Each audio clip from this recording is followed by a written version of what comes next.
How did you actually get the demon in your chicken? The usual way, of course. I couldn't put it in a rooster, that's how you get basilisks. Okay, yeah.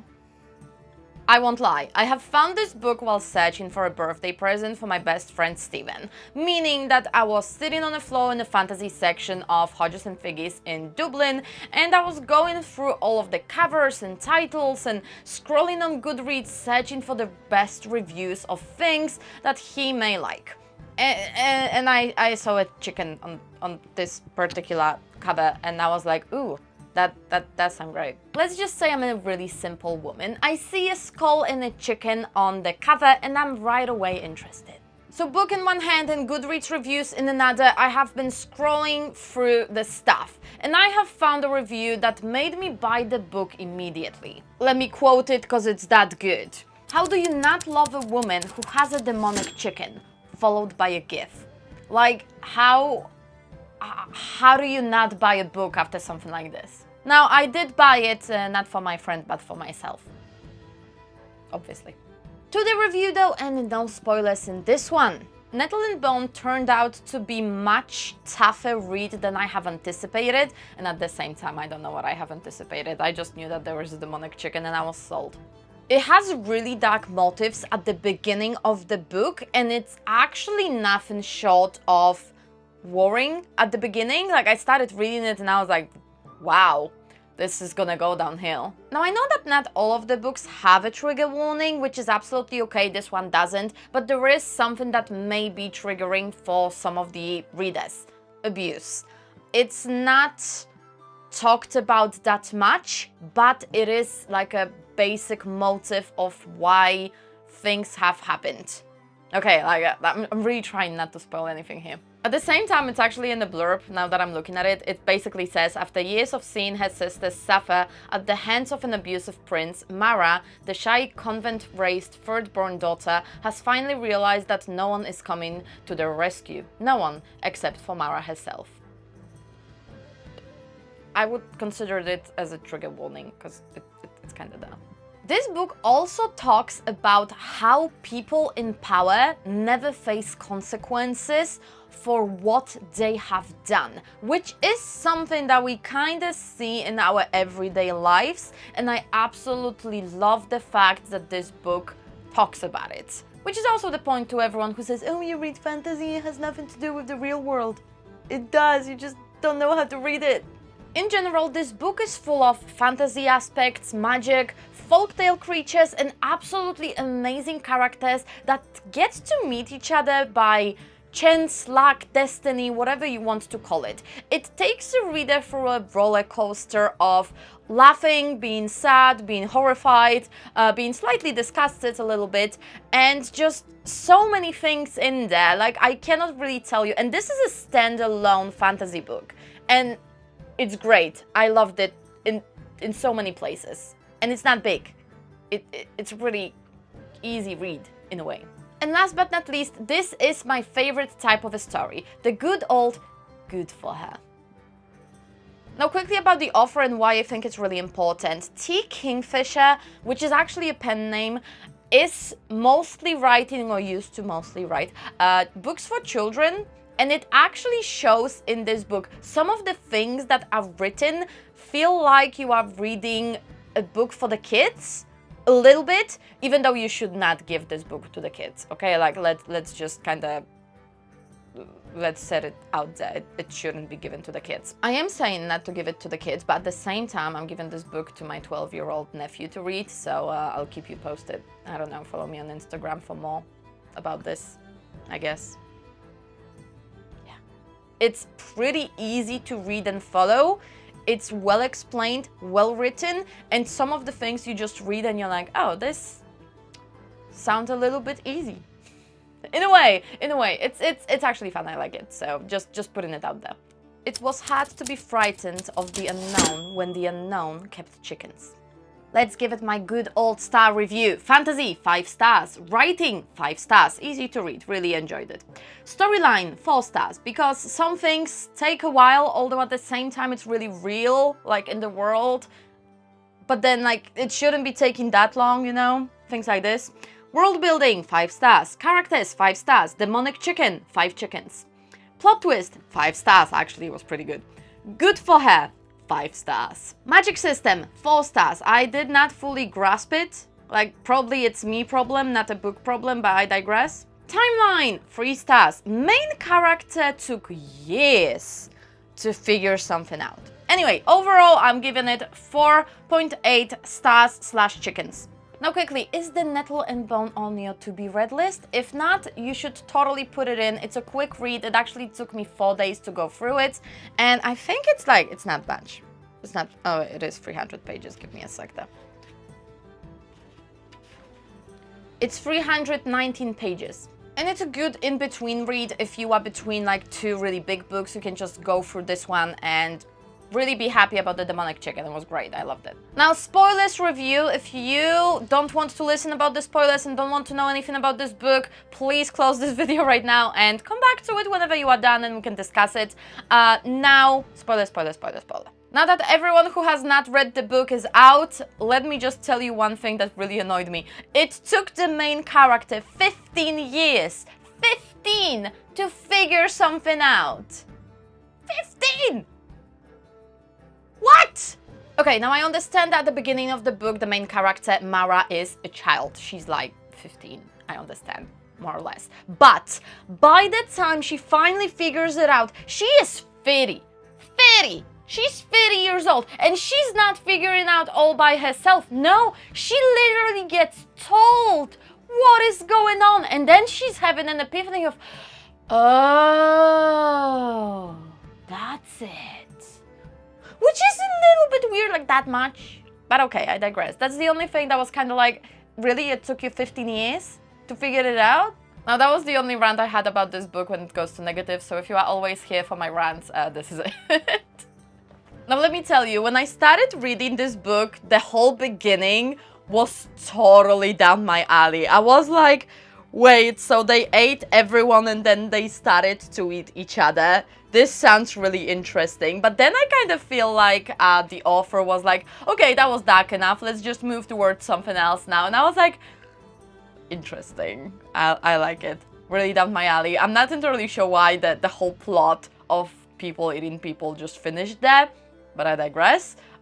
It was interesting. I think I started reading this and I was like, well, that escalated quickly, didn't it?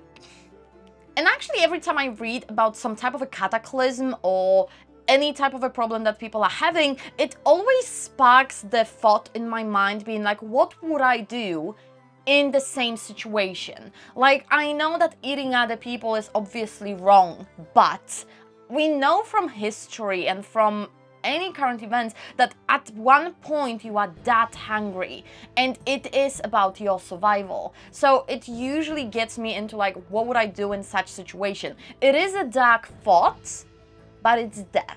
I'm totally getting demonetized for this video, but I digress. If you think about it, we always say, oh, if I was in this situation, I would do this, this, and that. Well, in reality, we don't really know what we would be doing because this is a way different situation. It's easy to say, oh, I would do something. Like, if someone steals from me, I would fight back. Like, you don't really know what you would do. What would be your response? What would be the shock? What would be the situation? I think a lot of us have learned in the past that things can change really fast and we can all be in really weird situations. So yeah, I'm just putting it out there. Pretty interesting part of the read, and also like the rest of the book is not getting worse, because then the book goes into describing how a person that is in power is not facing consequences for what they are doing. There are people who see the things that are being done, there are people who hear the things that are being done, and they do nothing because they are afraid of consequences that may fall upon them. And this is something that we see in real life as well.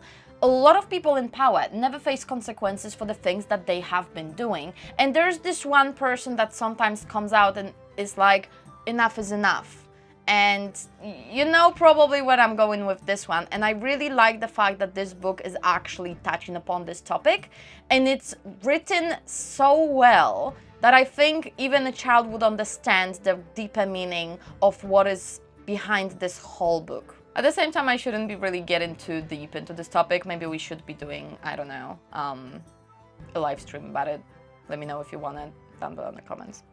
There were a couple of scenes in this book that made me stare into the void, but the first one and the one that actually hit me the most was when Mara was talking with her sister, Katya, and they had a conversation about what is going on with her sister. And I actually noted it down because I don't want to mess it up. So Mara said, well, you could kill him when he's, you know. And Katya answers with, guards are dead too, watching. Dear gods, I think I stared at this one sentence way too long. I read it like 4 times and then I closed the book and I was just like, damn, damn, damn, damn. The amount of abuse that Katya has gone through and the fact that no one has ever done anything to help her out, even when she was pregnant, by the way, was atrocious and shocking and hit way too close to home. And I won't lie, this is one of the things that actually triggers me immediately. Even my watch said that I was stressed while reading a lot of those sentences. I checked. And that brings me to another quote that was really important in the book. Rage was only useful if you were allowed to do anything with it. Well, that hit home. Now let's go through the things that I liked and disliked about the book. I kind of like talking about those things. So number 1, obviously the demonic chicken, the best thing that happened to this book. I absolutely loved it. Number 2, the characters that actually met by chance, luck, destiny, and all the other things. It's just so well written, even though the book is so short. It's like 319 pages, we already discussed it. So I really loved this part. It wasn't forced, it wasn't awkward, it was just so natural and made sense. Sometimes it doesn't happen in books, that's why I'm actually underlining this. Number 3, the depth of the feelings and morals of the main characters. Wow. Wow. I'll just leave it there, wow. Number 4, good for her ending. Like, good for her, I like it. It took way too long, but you got it. Number 5, there was no forced romance. No forced romance is actually amazing. Like, I know, romantasy is great.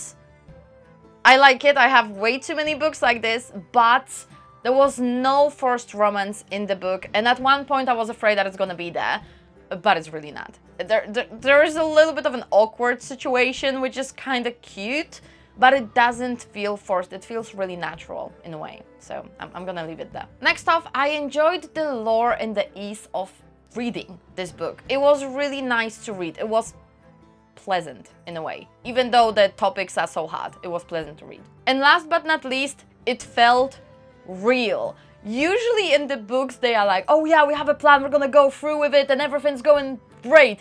And in this book, they were literally like, okay, we're here. Now what?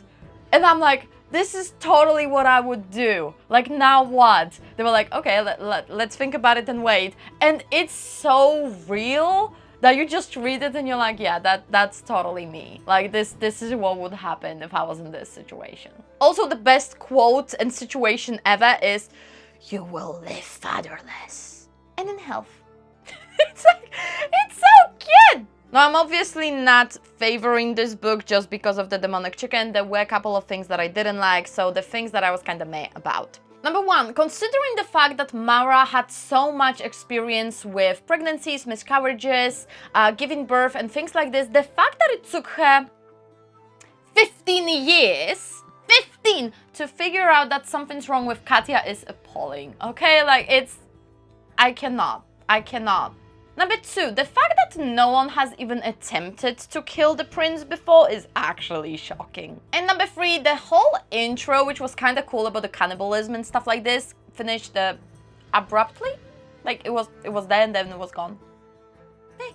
All in all, absolutely amazing book that has exceeded my expectations. I just thought I'm gonna read about the demonic chicken and laugh a little bit, but this book is so deep and so good. I'm just telling everyone to read it, and I'm starting with, yeah, it has demonic chicken, but it's just so good. I loved it. Now, what were you thinking about the Nettle and Bone if you have read it? Please let me know down below in the comments. I really want to have a conversation about it. I wish there was more of the demonic chicken and maybe that it spoke or something like this. That would be great. But it was good. It was good. I loved it. And yeah, I guess that's it. Also, do you have any recommendations to the book that have really deep meaning and are a little bit fantasy? Let me know down below in the comments. I need more recommendations. Also, more books about demonic chickens. If there is a demonic duck, let me know. I want a demonic duck. It sounds great. Anyway, if you like my style of reviewing, here is a whole playlist of the books that I have reviewed so far. And also, if you are interested in my personal fantasy book that I'm actually releasing 31st of October 2025, here is a video of how it happens that I'm releasing my own book. So yeah, thank you guys very, very much for watching, and I'm gonna see you in the next one. Until then, stay awesome, fam. Bye!